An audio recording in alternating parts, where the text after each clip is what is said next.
रही थी, महादेव पार्वती जी को सुना रहे थे।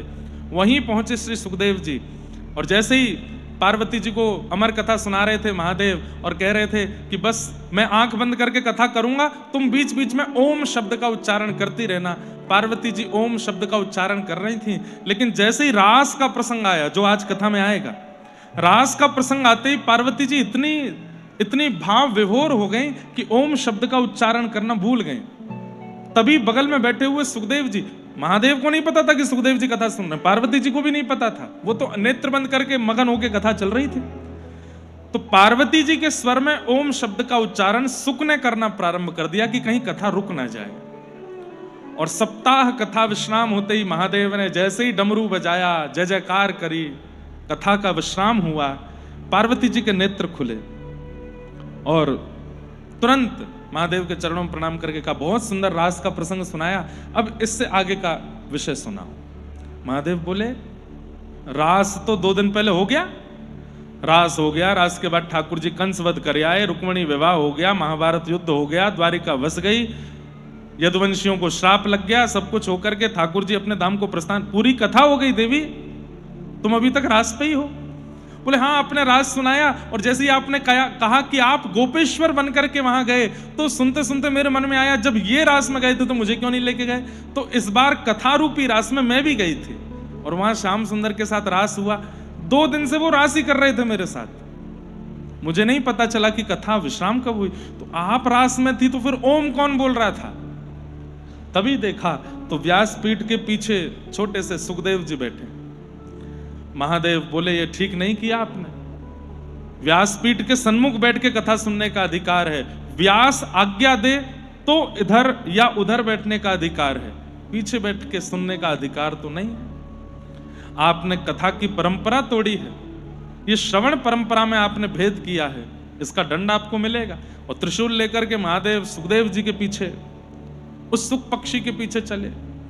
वही पक्षी उड़ता हुआ हिमालय की कंदराओं में होता हुआ बद्रिकाश्रम पहुंचा। सरस्वती नदी के तट पर श्री वेदव्यास जी महाराज की पत्नी विट्टिका जलपान कर रही थी, मुख खोल करके जलपान कर रही थी। तभी सुखदेव जी ने सोचा, कोई गुफा में जाऊंगा, महादेव तो सब जगह ढूंढ लेंगे, ये सबसे बढ़िया गुफा है, और उन्हीं के मुख से होकर गर्भ में प्रविष्ट हो गए। महादेव जान तो गए थे, लेकिन महादेव यह, अच्छा एक बात, अब कई लोग कहेंगे महादेव ने क्रोध क्यों किया? नहीं, महादेव और नारायण सब जानते हैं कि कब कहां कैसे क्या होना है। महादेव बोले कि भाई तुम यहां अमरनाथ में बैठे हो, तुमको तो वहां बद्रिकाश्रम पहुंच के प्रकट होना है व्यास जी की पत्नी के गर्भ से। तो महादेव तो केवल सहायक बने उनको बद्रिकाश्रम तक ले जाने के, और वहां जाकर के विट्टिका के मुख में होकर गर्भ में प्रविष्ट हो गए। महादेव लौट के चले गए। 12 वर्ष तक अपनी मातृ गर्भ, 12 वर्ष तक उसी विट्टिका जी के गर्भ में रहे। 12 वर्ष बाद कथा सुनते, जो सुनी थी महादेव से, उसका उच्चारण करना प्रारंभ किया। तब विट्टिका जी को अनुभव हुआ कि मुझे ऐसा क्यों लगता है कि कोई श्लोक बोलता है, कोई ब्रह्म ज्ञान की बातें करता है, और ये कहां से आवाज आती है? मेरे भीतर से आती है। तो वेदव्यास जी को बताया, तो वेदव्यास जी ने दिव्य दृष्टि से देखा तो समझ गए, ओहो देवी, आपके गर्भ में तो साक्षात भगवत कृपानुरागी साक्षात से सुखदेव जी विराज रहे हैं। प्रणाम करते हुए बाहर से ही सुखदेव जी से कहा कि आप प्रकट होइए। तब सुखदेव जी बोले, मैं नहीं आऊंगा। क्यों? ये संसार बहुत भयभीत है, माया से चंगुल में फंसा हुआ है, मुझे खींच लेगा अपनी ओर।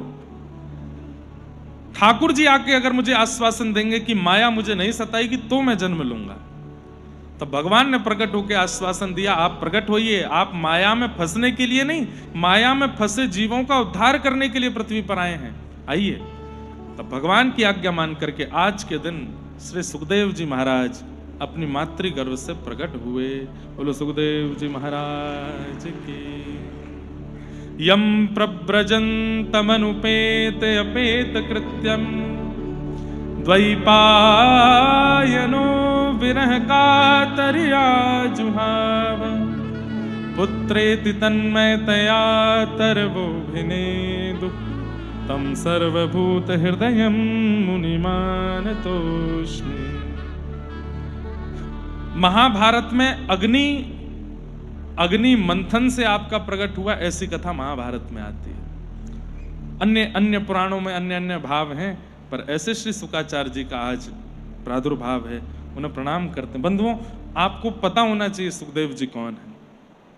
शुकाचार्य जी की ही कृपा है कि ये व्यासपीठ हम लोगों को प्राप्त है।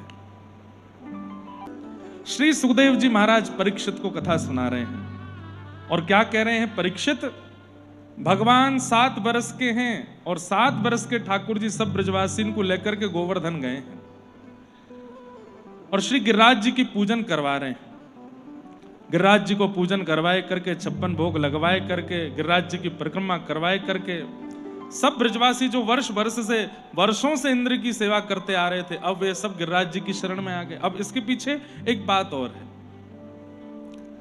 बंधुओं, देखो, ब्रजवासी सब ठाकुर जी को अपना लाला मानते हैं और लाला मान करके कभी उनको प्रणाम नहीं करते, कभी उनको वंदन नहीं करते, और आवश्यकता भी नहीं है। भाई लाला को कोई प्रणाम क्यों करे?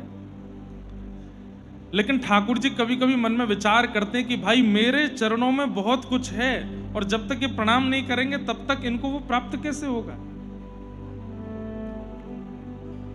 देखो, भक्त ने जब ठाकुर जी के प्रति प्रेम अर्पित किया तो ठाकुर जी ने विचार किया इसको कहां रखूं। सिर पर निवास तुलसी का है, इसलिए ठाकुर जी जहां कहीं भी मुकुट धारण करते हैं तो वहां पर भी मुकुट से पूर्व तुलसी पधराई जाती है ठाकुर जी को। अरे हम कह रहे हैं तुलसी ना भी धारण करते हो तो जल अर्पित करते हैं, अभिषेक के समय जल में भी तुलसी होती है। तुलसी का स्थान यहां है, ठाकुर जी धारण करते हैं। मोर पिच्छ का स्थान यहां है। तो भक्त ने जब प्रेम अर्पित किया तो ठाकुर जी बोले यहां तो तुलसी विराज रही है, यहां कैसे रखूं? एक म्यान में 2 तलवार नहीं। और प्रेम गली अति सांकरी तामे 2 ना समाये, तुलसी का प्रेम है वो यहां विराजेंगे। तो भक्त का प्रेम ठाकुर जी ने विचार किया हृदय में रखूं, तो हृदय में श्री जी विराज रही हैं, प्रिया जी, यहां कैसे धारण करूं? शीश एक है, हृदय एक है, लेकिन तब ठाकुर जी ने विचार किया चरण 2 हैं, स्थान भी पर्याप्त है और सबका प्रेम भी। तो भक्तों के प्रेम को ठाकुर जी ने चरणों में स्थापित किया, चरणों में विराजमान किया। और फिर सुनो हमारी बात, चरणों में स्थापित करके फिर क्या किया ठाकुर जी ने? करार विंदेन पदार विंदम मुखार विंदे विनवेशयन्तम वटस्य पत्रस्य पुटेशयानम बालम मुकुंदम मनसा स्मरामि श्री कृष्ण गोविंद हरे मुरारे हे नाथ नारायण वासुदेव जिह्वे पिबस्वामृतमेत देव गोविंद दामोदर माधवेति। करार विंदेन, अपने हाथों, ये चित्र सबने देखा होगा, हो ही नहीं सकता कि ये चित्र किसी ने ना देखा हो। कैसा चित्र है? करार विंदेन पदार विंदम, ठाकुर जी अपने दोनों हाथों से अपना पैर पकड़ते हैं और पैर को खींच के अपने मुख के पास ले जा करके मुखार विंदे विनवेशयन्तम, अपने पैर के अंगूठे को ठाकुर जी चूसते हैं। देखा है चित्र? कभी सोच नहीं आई, मन में विचार नहीं आया कि भगवान अपना चरण का अंगूठा क्यों पीते हैं? आपके मन में केवल ये बात आ गई छोटा स्वरूप है इसलिए ठाकुर जी ने कर लिया, बालक है ना इसलिए पी रहे हैं। नहीं, ठाकुर जी अपने भक्तों का प्रेम जो चरणों में भक्तों ने अर्पित किया है, उन सब प्रेमों को मुख के द्वारा अपने उदर में धारण करते हैं, उस प्रेम का पान करते हैं जो भक्तों ने चरणों में अर्पित किया। ये पूरे दिन पंडरीनाथ भगवान के सब लोग चरणों में प्रणाम करते हैं। हमें विश्वास है रात्रि कपाट बंद होते ही श्री पंडरीनाथ भगवान ऐसे ही लेटते होंगे और अपने चरणों का पान करके जितने भक्तों ने प्रेम अर्पित किया चरणों में सब पीते होंगे। और इतने में ही सुबह के 3:30-4 बजते होंगे, काकड़ा आरती है और तुरंत श्री पंडरीनाथ जी का मुंह दर्शन खुलता है। तो सुबह सुबह आप एक चीज अनुभव करना, जैसे बहुत भोजन करने के बाद में व्यक्ति तृप्त दिखाई देता है ना, संतुष्ट दिखाई देता है। हाँ, अब भोजन नहीं किया हो तो बड़ा ऐसा लगेगा कि उदास हो गया है, हताश हो गया है, बहुत जो है निर्बल दुर्बल सा हो गया है। लेकिन अत्यंत प्रसाद पाकर के व्यक्ति नाश्ता भोजन करके संतुष्ट लगता है। कभी जाइएगा, अनुभव करके देखना। रात्रि के शयन आरती में पंडरीनाथ जी बड़े सुस्त लगते हैं, लेकिन मंगला का दर्शन खुलते ही ऐसा लगता अत्यंत तृप्त। वो तृप्त कहां हुए? बोले बंद दरवाजे के पीछे अंगूठा ही पी रहे थे।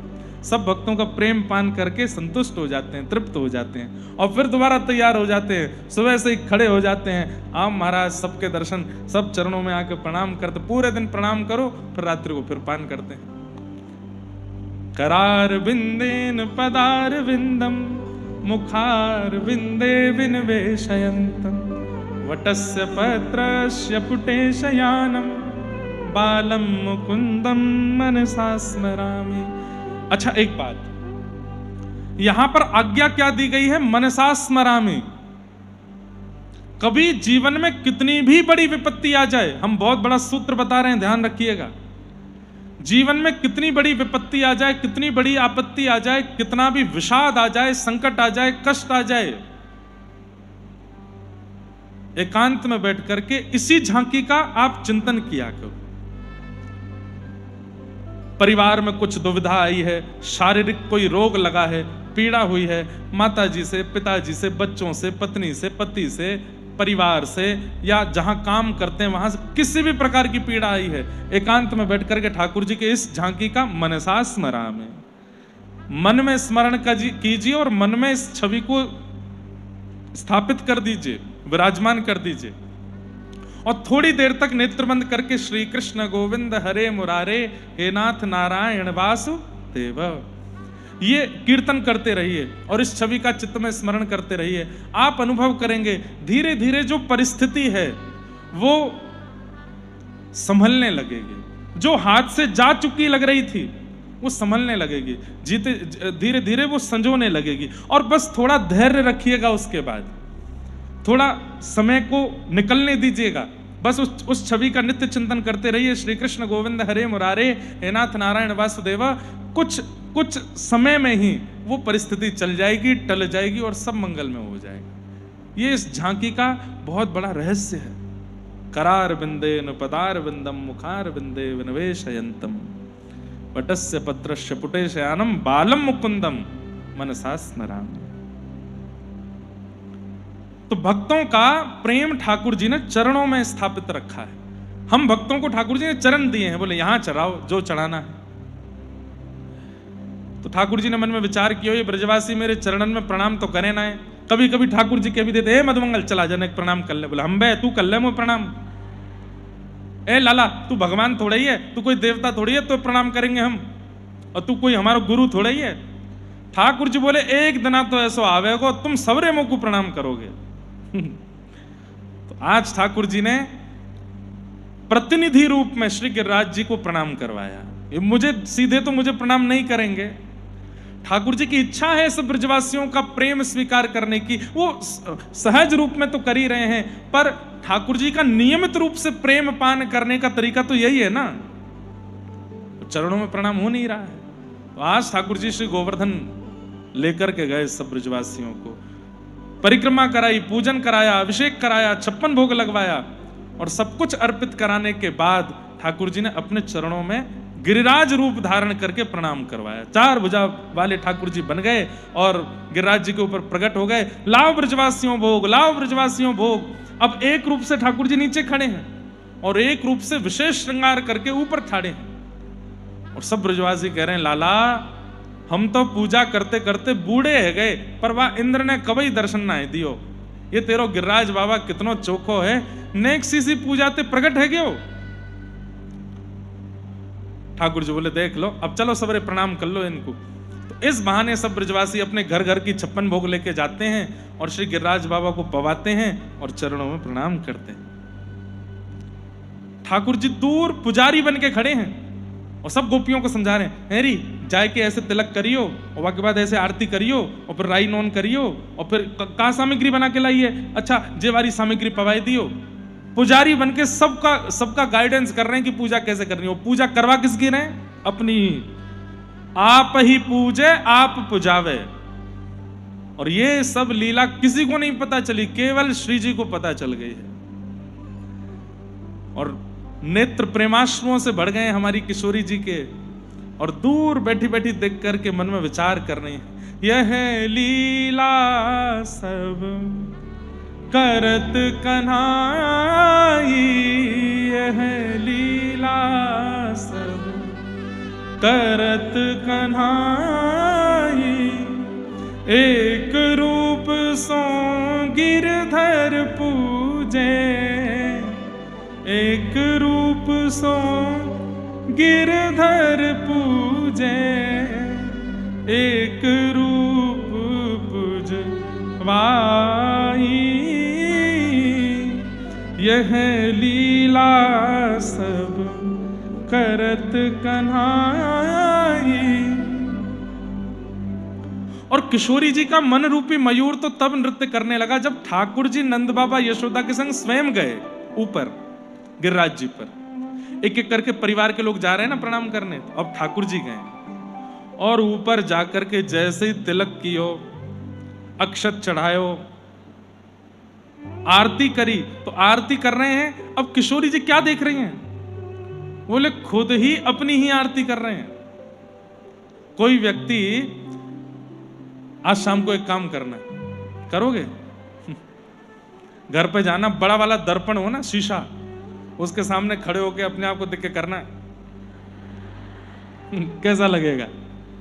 आप लोगों को तो अच्छा लगेगा, लेकिन कोई और देख रहा होगा तो वो हंसेगा नहीं। वाह भाई, देखो ये कैसी लीला कर रहे हैं। तो श्री जी को वही दिख रहा है। श्री जी कह रही है देखो अपनी ही बलैया ले रहे हैं, अपना ही तिलक कर रहे हैं। और फिर यशोदा मैया मोहनथार बाटी बना के लाइए, तो मोहनथार उठा के अपने रूप से कह रहे हैं मुंह खोलो। तो गिरिराज जी जो बने वो क्या कह रहे हैं, इतना बड़ा ना खाऊंगा, नेक्स्ट नहीं पूरा खाना पड़ेगा, मुंह खोलो पूरा। तो पूरा मुंह खोल करके उनको पवा रहे हैं। और पवाने के बाद में फिर गिरिराज बाबा के मुख में जो नेक्सो से बच गयो, गिरिराज बाबा अपने मुख से निकाल के उनको पवा रहे हैं। ये सब झांकी देख के दूर खड़ी हुई किशोरी जी दोनों की बलैया ले रही हैं। आज या छवि की बलिहारी सूरदास या छवि की शोभा, सूरदास या छवि की शोभा, इन नैनन सो डरत नटारी, इन नैनन सो डरत नटारी। सूरदास जी कह रहे हैं ये छवि मेरे नेत्रों से जा नहीं रही है। एक बात बताएं बंधुओं, कृष्ण लीला ना जब तक इमेजिनेशन नहीं करोगे तब तक आपको आनंद नहीं आएगा।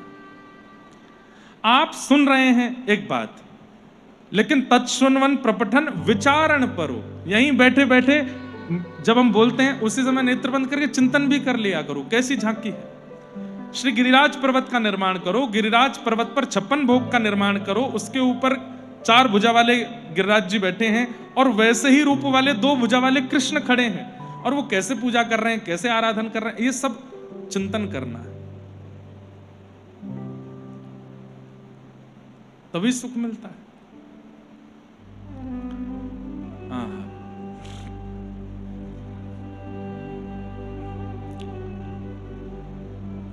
खूब प्रेम से सब ब्रजवासियों ने गिरिराज बाबा का 56 भोग किया। तभी नारद जी आए और चुपचाप 56 भोग की सामग्री में से कुछ सामग्री उठा के ले गए और सीधे पहुंचे इंद्र के पास, और इंद्र से जाकर के बोले हाथ आगे करो। इंद्र ने हाथ आगे किया तो लो मोहनथार खाओ। जैसे मोहनथार पाया, बोला ये कहां से लेके आए आप? बोला अच्छा लगा। बोले हाँ, पेड़ा खाओ, रसगुल्ला खाओ, गुलाब जामुन खाओ। खूब प्रेम से पाने के बाद इंद्र बोला बताइए तो सही कहां से लाए, इतना बढ़िया सामग्री कहां से लाए? तब नारद जी बोले हमको तो पता था, तुमको पता होगा, लेकिन तुमको तो पता नहीं है। बोले तो तुम्हारी पूजा बंद हो गई है नीचे? ये ब्रजवासी तुम्हारी हर साल पूजा करते थे? बोले हाँ, सब बंद हो गई। कैसे? बोले वो नन्हे से 7 वर्ष का लाला कृष्ण जो अपने आप को भगवान बताता है, नारद जी तो जबरदस्ती चेता रहे थे, उसने अपना ही एक और रूप प्रकट कर लिया, 4 भुजा रूप धारण करके, और उसकी पूजा करवा रहा है। तुम्हारी पूजा बंद हो गई। अब देखिए कितनी बड़ी विडंबना वाली बात है। इंद्र को नहीं पता कि कृष्ण भगवान है, पता है, लेकिन कई बार व्यक्ति को अपनी सेवा, अपनी पूजा, अपनी मान, अपनी प्रतिष्ठा इतनी प्रिय होती है कि उसके आगे वो दूसरे दूसरे की पूजा स्वीकार नहीं कर सकता। इंद्र को नहीं पता कि वो, भागवत जी में वर्णन आता है कि जब भगवान प्रकट हुए तब इंद्र ने भी स्तुति गाई थी। तो वही कृष्ण जब आज ब्रजवासियों से गोवर्धन पूजन करवा रहे हैं तो फिर इंद्र मान क्यों कर रहा है? अब यहां दो पक्ष हैं, ध्यान से सुनिएगा। एक पक्ष तो हम मानवों को समझाने के लिए कि भाई स्तुतियों से बचो, जितनी ज्यादा अपनी स्तुति करवा लोगे, जितना अपना सम्मान करवा लोगे, जितना अपने आप को प्रणाम, हम प्रणाम के लिए क्यों मना करते हैं? हमको संतों की आज्ञा है, हम लोगों से मना करते हैं हमको छू के प्रणाम मत कीजिए, दूर से प्रणाम कर लीजिए। कथा सुना रहे हैं तो प्रणाम तो आप करोगे ही, लेकिन हमको स्पर्श करके प्रणाम मत करो, क्योंकि हमको संतों की आज्ञा से मना है। दो तीन चीजों की हमको मना है, उसमें एक मना यह है कि अपने आप को प्रणाम नहीं करवाना है, दूसरा किसी के सिर पे हाथ नहीं रखना है। इसलिए कोई कहता भी सिर पे हाथ धरो तो हम कमर पे ही धरते हैं, सिर पे। छोटे बच्चों को तो प्रेम देते हैं। अभी संत ने क्या सोच के कहा, उसके पीछे मुझे जो कारण लगता है वो ये कि एक बार चरण स्पर्श यदि हुआ तो बार बार इच्छा होने लगती है। और मान लीजिए 5 लोग आए, 3 ने प्रणाम नहीं किया, 3 ने प्रणाम किया, 2 ने नहीं किया, तो मन में क्या आएगा? आए तो एक साथ हैं, 3 कर रहे हैं, ये 2 क्यों खड़े हैं, इन्होंने क्यों नहीं किया? और यहीं से पतन शुरू हो जाता है। तो स्तुति के ज्यादा आदी मत रहो, सम्मान की बहुत इच्छा मत रखना, क्योंकि अपमान ज्यादातर उसी का होता है जिसका बहुत सम्मान हुआ हो, और अपमान का बोध भी उसी को होता है जिसने बहुत सम्मान करवाया हो। इसलिए सम्मान को सिर पर मत चढ़ने दीजिए। महादेव बनिए, वो नीलकंठ हैं, भरी सभा में दक्ष प्रजापति ने अपमान किया, कंठ में धारण कर लिया उस विष को अपमान के। इसीलिए बाकी सब देव हैं, वो महादेव हैं। सम्मान से बचिए बंधुओं। आप कुछ भी श्रेष्ठ करेंगे, कुछ भी अच्छा करेंगे, कुछ भी बहुत बड़ा करके आएंगे, दुनिया आपको सम्मान देगी। आपने उसको स्वीकार करना प्रारंभ किया, वहीं से आपका पतन होगा। ठीक है, लोग आपको प्रेज करते हैं, आपकी प्रशंसा करते हैं, आपके लिए अच्छा बोलते हैं, आपको सम्मान देते हैं, वो उनको करने दीजिए, आप उसको स्वीकार मत कीजिए। हाथ जोड़ के सिर झुका करके उसी समय अस्वीकार कर दीजिए। अस्वीकार का मतलब कोई गिफ्ट लाया तो फेंक मत दो, स्वीकार करो, पर मन में क्या विचार करो, अधिकारी नहीं हूं मैं इसका। किसी ने माला पहनाई तो माला स्वीकार तो करो, पर मन में क्या सोचो, मैं इसका अधिकारी कदापि नहीं हूं। यह है अस्वीकारीकरण, उसको स्वीकार मत करो। अस्वीकार करोगे तो उस स्थिति में पहुंच जाओगे कि जहां बड़े बड़े लोग नहीं पहुंच पाए, और जहां आपने तनिक से सम्मान को भी स्वीकार करना शुरू कर दिया वहीं रह जाओगे, उससे ऊपर नहीं जा पाओगे। इसलिए इंद्र के मान का एक कारण तो ये हम सबको समझाने के लिए है कि भाई स्तुति जब प्रिय लगने लगती है ना, तो इंद्र जैसा स्वभाव भी हो सकता है एक दिन कि भगवान की स्तुति हो रही है, ये इंद्र को स्वीकार नहीं हो रहा है, कहीं ऐसा हम ना कर बैठे, इसलिए ये बात बताई जा रही है। और दूसरा पक्ष बहुत सुंदर है। दूसरा पक्ष क्यों सुंदर है? बीच बीच में ये देवता भगवान के पास आते रहते हैं। तो एक बार इंद्र ने भगवान को यमुना जी के तट पर आकर के प्रणाम किया, बोले भगवान आपकी इतनी सुंदर लीला चल रही है ब्रज में, हम तो देख करके आनंदित हो रहे हैं। ठाकुर जी बोले तुमको हमारा एक काम करना। बोले क्या? बहुत ध्यान से सुनिएगा, सब लोग इधर देखो। तो भगवान ने इंद्र से कहा कुछ दिन बाद हम ब्रजवासियों को अपने चरणों में प्रणाम करवाएंगे, पर ये मुझे प्रणाम नहीं करेंगे, मेरे प्रतिनिधि श्री गिरिराज जी को प्रणाम करेंगे, और उसके लिए हम तुम्हारी पूजा बंद करवाएंगे। तुम क्या करना, तुम्हारी पूजा बंद हुई इसलिए कोपित होकर के खूब जोर की वर्षा करना, और इतनी वर्षा करना कि उस वर्षा से बचाने के लिए मैं गिरिराज जी को धारण करूंगा। अब मैं गिरिराज जी क्यों धारण करूंगा? ठाकुर जी की ये बात भी कहीं पूर्व में ठाकुर जी कह चुके हैं। कैसे? सब लोग इधर देखो, सुनते जाओ, एक एक क्षण भी छोड़िएगा नहीं।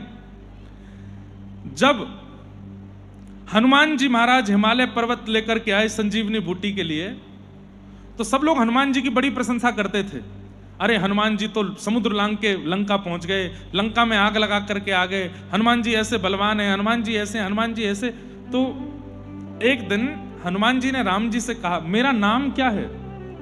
हनुमान। जो मान का हनन करता हो वो हनुमान है, और मेरा इतना सम्मान होता है नाथ, ये मुझे प्रिय नहीं लगता। ठाकुर जी बोले हम कुछ करेंगे। आज जैसे ही हनुमान जी पर्वत लेकर के आए संजीवनी बूटनी की जगह, तो लक्ष्मण जी के प्राण रक्षा की तो उत्सव मना ही, उससे ज्यादा उत्सव मना हनुमान जी का नया नाम रख दिया सब लोगों ने। बोले क्या? गिरवरधारी। बोले कौन है ये? गिरिवर। गिरिवर किसको कहते हैं? श्री हिमालय को ही, पर्वत को ही गिरी कहा जाता है, उसको जो धारण करे वो गिरवरधारी। तो गिरवरधारी गिरवरधारी गिरधारी गिरधारी कहकर के सब हनुमान जी को पुकारने लगे। तो हनुमान जी रोते हुए गए राम जी के पास, मुझे ये मान अच्छा नहीं लग रहा है, कुछ कीजिए नाथ। ठाकुर जी बोले चिंता नहीं करो, द्वापर आने दो, तुमने जैसे भुजा में पर्वत उठाया, हम तुमसे भी एक हाथ आगे जाएंगे। कैसे? 7 वर्ष की आयु में बाम भुजा की 51 उंगली के नख पे पर्वत धारण करेंगे। तो जो नाम तुमको अभी दे दिया है द्वापर में, ये हमारा हो जाएगा। फिर कलयुग में जब कभी भी गिरधारी कहा जाएगा तो तुम्हारा स्मरण नहीं करेंगे लोग, हमारा स्मरण करेंगे। हनुमान जी बोले मेरा बहुत बड़ा उपकार होगा ना, तो मेरे ऊपर ये काम कर देना। तो ठाकुर जी ने इंद्र को ये बात बताई। बोले हमको गिरिराज जी धारण करने हैं ताकि कलयुग में गिरधारी नाम से लोग हमको ही जाने, ये हनुमान जी को हमने वचन दिया है। तो उसके लिए तुमको मेघमाला से वर्षा करनी पड़ेगी, और वर्षा जब होगी तब छतरी तो होगी नहीं, इतनी विशाल छतरी के रूप में हम पर्वत उठा लेंगे। 7 दिन तक ब्रजवासी हमारे समीप रहेंगे और ज्यादा हमसे प्रेम हो जाएगा, और 7 दिन बाद वर्षा विश्राम कर देना, तो फिर हम वापस धारण कर देंगे। हनुमान जी की इच्छा पूरी, ब्रजवासियों का प्रेम पूरा, सब कुछ बिल्कुल लीला सेट हो जाएगी। तो दूसरी परिस्थिति में इंद्र को पता है कि ये भगवान है, पर ठाकुर जी ने ही कहा है कि ये करना है। जैसे राम कथा में कैकेयी जी को राम जी ने कहा है कि आप ही कर सकती हैं मुझे वन में भेजने की योजना पूरी, मेरा वन में जाना बहुत जरूरी है मां, वहां इतने भक्तों को दर्शन देना है, वहां सबरी को दर्शन देना है, जटायु का उद्धार करना है, वहां जाके विभीषण को स्वीकार करना है, और ये सब नहीं हो पाएगा अगर मैं यहां रहूंगा। तो कैकेयी माता को राम जी ने ही कहा है कि आप ये करो, और तब समय आने पर कैकेयी मैया ने 2 वरदान मांग करके उसमें एक वरदान 14 वर्ष राम वनवासी। दशरथ जी आश्चर्य में है कि कैकेयी कैसे मांग सकती है ऐसा।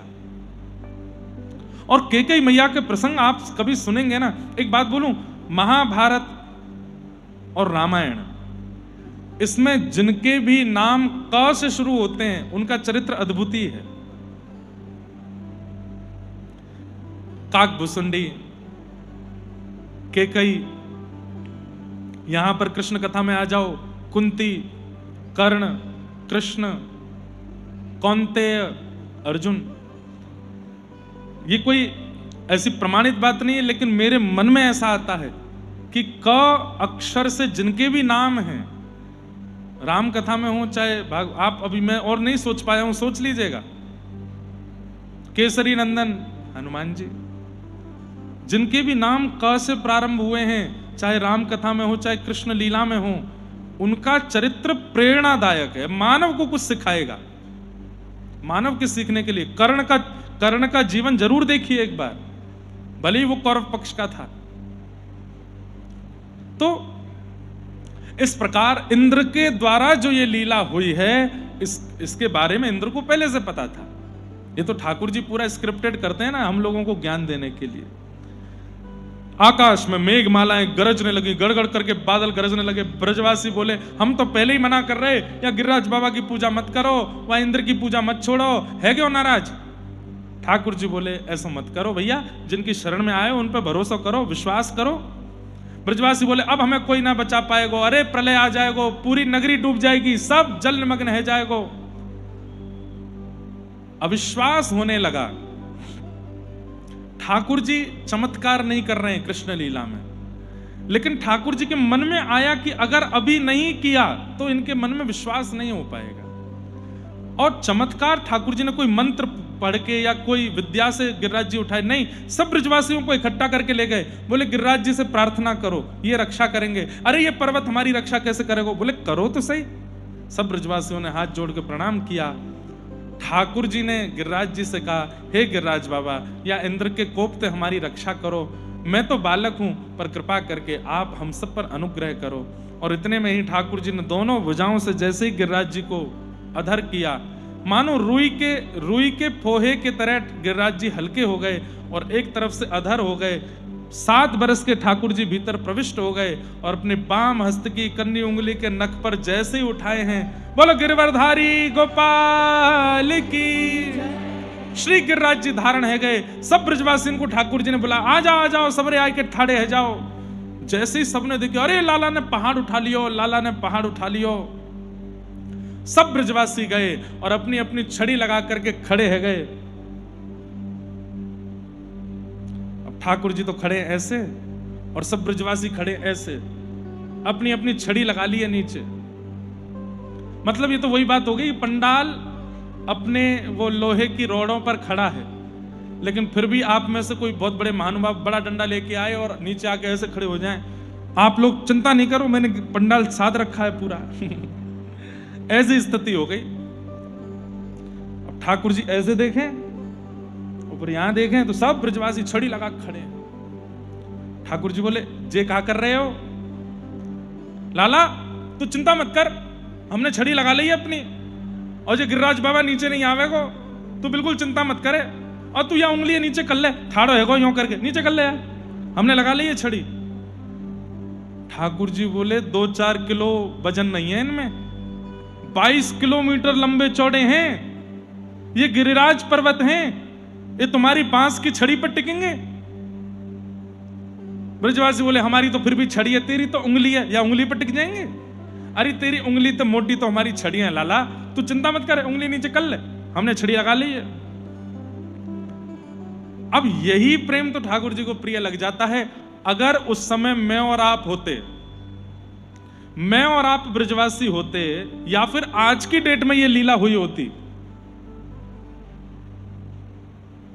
सबसे पहले तो सारे न्यूज चैनल आ गए होते वहां पे। कैसा लग रहा है आपको गिरिराज जी धारण करके? डिबेट छिड़ गई महाराज। न्यूज रूम में 2 पक्ष बैठे हैं। एक पक्ष तो ये लेके बैठा है 7 वर्ष का बालक उठा ही नहीं सकता है, हम तो पहले से ही कहते आए हैं कि वो ढोंगी है, पाखंडी है, वो भगवान बताता अपने आप को है नहीं है। दूसरा पक्ष कहता कैसे नहीं हो सकता है, भागवत में लिखा हुआ है। अरे भागवत झूठी है, तुम सब झूठे हो, तुम ऐसे ये चल रहा होता। हम आप सब लोग तो ठाकुर जी एक सेल्फी ले लें। यशोदा मैया कहते हैं भगवान यहां से, लाला के भुजा में गिरिराज जी धारण है, तुम्हें सेल्फी लेवे की पड़ी है। नंद बाबा कहां? आप कृष्ण के पिताजी, आप कुछ कहना चाहेंगे इस बारे में? मधुमंगल श्रीदामा अपनी पाग सीधी करके आते, हम नहीं लाला को माखन खवाए कितनों बलवान बनाए हो। ऐसी स्थिति होती। बहुत बड़ी कृपा है कि आज ठाकुर जी नहीं है, उसी समय होली है, बहुत बढ़िया है। ठाकुर जी थाड़े हैं। ठाकुर जी बोले, तो तुम्हारी छड़ी पे ही टिक रहे हैं गिरिराज जी? बोले, हम बे, तू नीचे कर ले उंगली। ठाकुर जी ने जैसी नेक उंगली ढीली करी महाराज, गड़ गड़ गड़ गड़ गड़ गड़ गड़ गड़ करके गिरिराज जी नीचे आने लगे। चट चट चट चट सारी छड़ियां एक साथ टूटने लगी। सब ब्रजवासी नीचे दब गए। अरे लाला संभाल संभाल संभाल। ठाकुर जी ने फिर से गिरिराज जी पर उंगली धारण करी और फिर से श्री गिरिराज जी धारण हो गए। अब तो दूर दूर तक एक भी छड़ी नहीं है, कोई सपोर्ट नहीं है। दूर दूर तक ब्रजवासियों को दिख रहा है कि यमुना श्री गिरिराज जी के ऊपर से झरने बह रहे हैं, इंद्र की वर्षा हो रही है, और दूर दूर तक कोई भी नहीं है जिसने कुछ भी ऐसा लगा रखा हो। अकेले ठाकुर जी की उंगली है। लाला, ब्रजवासी ऊपर चढ़ के ठाकुर जी की भुजा देखें, सही में यही पटक रहे हैं। बोले, हम बे कैसे? तेने इतना बड़ा गिरिराज पर्वत कैसे उठाई लियो? ठाकुर जी बोले, हम जय जय हैं, या हमारे हमने उठायो। उठाओ अपनी भुजा, बाम भुजा उठाओ, उल्टी भुजा उठाओ, ऐसे करो, ये भुजा यहां रखो, बोलो हम जय जय हैं। हाँ, करो सबरे प्रणाम, हम जय जय हैं। सबन को ठाकुर जी बोले, हम जय जय हैं। ए मधुमंगल श्रीदामा, आओ सबरे प्रणाम करो। सब ब्रजवासी बोले, अरे लाला, तेने ऐसा कौन सा काम कियो जो तू जय जय? ठाकुर जी बोले, अरे अब विश्वास नहीं है रो, मैंने पूतना मारी, अघासुर मारो, धेनुकासुर मारो, अरिष्टासुर मारो, कालिया नाग मारो, इतने बड़े बड़े मैंने काम कर दिए, और आज मैंने गिरिराज जी उठाए लीनो, और मैं कह रहा हूं कि मैं जय जाऊं तो नहीं। ये कोई बालक कर सके? ये कोई सामान्य कर सके? सब ब्रजवासी कह रहे, ना लाला, सामान्य तो ना कर सके, बालक तो ना कर सके, लेकिन तैने भी नहीं कियो। क्यों? तू भी तो सामान्य है, तू भी तो बालक है, तैने कैसे कर दियो? सही पूछे तो ये सब हम ब्रजवासीन की ब्रज को प्रताप है, जैसे तेने पूतना घासुर बकासुर मारे। सांची बता, तेने गिरिराज जी कैसे उठाए? ठाकुर जी का एक स्वभाव है बंधुओं, मान देना।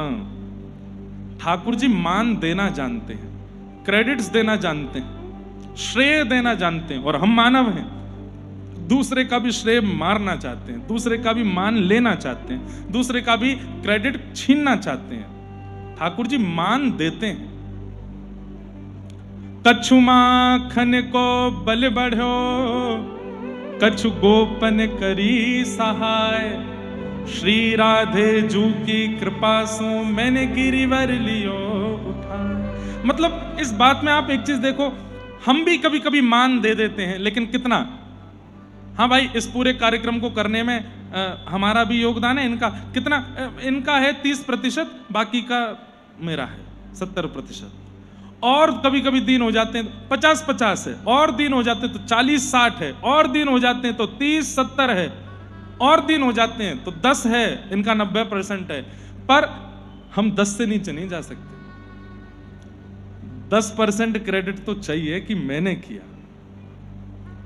कभी कभी घर में माताएं कहती हैं, कितनी बढ़िया सब्जी बनाई मैंने, कितनी बढ़िया पूरन पूली बनाई मैंने, कितना बढ़िया साग बनाया मैंने। इतने में वो छोटा बेटा निकल गया, आलू तो मैं ही खरीद के लाया था, आटा तो मैं ही लाया था पिसवा के, अगर मैं ही नहीं लाया होता तो कैसे बनाती? वो इतना भी चाहिए भाई, थोड़ा तो क्रेडिट दो। कई बार घर के सब बालक बच्चे घूमने जाते हैं, भैया बहुत महाबलेश्वर बहुत अच्छा है, बहुत कितना सुंदर मौसम है यहाँ, कितनी बढ़िया वादियां हैं, कितना अच्छा। एक बिल्कुल गुम बैठा होता है सब बालकों में। क्या हो गया? बताया तो मैं नहीं था। ये तो पीछे पड़ रहे थे गोवा चलो, ये तो कह रहे थे वहां चलो, ये तो मैंने ही कहा पास के पास है महाबलेश्वर चलो। क्रेडिट चाहिए। ये तो मैंने वो बातें कही जो मैं मंच से बोल सकता हूं। हम लोग तो उन चीजों में लड़ लेते हैं। यहां मुझे योग्यता क्यों नहीं दी, क्रेडिट क्यों नहीं दिया, मान क्यों नहीं दिया? पर ठाकुर जी कैसे हैं? A to Z सारे काम करने के बाद भी सारा मान दूसरों को दे देते हैं, इसीलिए वो कृष्ण है। इसलिए कृष्ण भक्त बनना चाहते हो तो मान देना शुरू करो। करने के बाद भी श्रेय मत लीजिए, कर दीजिए पर श्रेय मत लीजिए। आपने किया, ये आप जानते हो, ठाकुर जी जानते हो, इसके बाद किसी और को जनाने की क्या आवश्यकता है? आप जानते हो, आपके नाथ जानते हैं, उसके बाद यदि संसार जान जाए तो अच्छी बात है, नहीं जान रहा है तो जबरदस्ती क्यों माइक पे बोलना, कहीं पेपरों में छपवाना, इंस्टाग्राम सोशल मीडिया पर डाल देना, ये मैंने किया। ठाकुर जी कैसे? पूरा श्रेय दे दिया, और ऐसा भी नहीं एक को दिया, सबको दे दिया। क्या कह रहे हैं? कछु माखन को बल बढ़ो। अरे गोपियों, आज तुम सबके प्रश्न को उत्तर दे रहा हूं। गोपियां बोली, क्या तुम सबरी यूं विचार करती कि मैं घर घर जाके माखन काई को चुराऊं, मैं घर घर जाके दही क्यों चुराऊं? मेरी यशोदा मैया की 9 लाख गैया हैं, दूध है, घी है, दही है, मक्खन है, फिर भी मैं दूसरे इनके घर में जाके क्यों चुराऊं? अरे गोपी, इतनी सारी गोपी इतनो परिश्रम करके मक्खन निकारे, तो प्रत्येक गोपी को परिश्रम मक्खन में आ जावे, तो जन जन गोपीन के यहां जाके मैंने मक्खन चुरायो, सब गोपीन को बल मक्खन ते मुंह में आए गयो। तो इन सब गोपीन के कृपा से मेरी भुजा में इतना बल आयो, मैंने गिरिराज जी उठाए लिए, गोपियों को श्रेय दिया। कछु गोपन करी सहाय, गोपियों को दिया। अब गोप ग्वालों के लिए क्या कह रहे हैं? बोले भैया, जैसे ही मैंने गिरिराज जी उठाए, आप सब लोग मेरी भुजा की ओर देखने लगे, मेरी उंगली की ओर देखने लगे, तो आप सबके नेत्रंशों सबरो बल निकल के मेरी उंगली में आए गए हो, आप सबको बल मेरी उंगली में आएगा, वहां से मैंने गिरिराज जी उठाए लिए।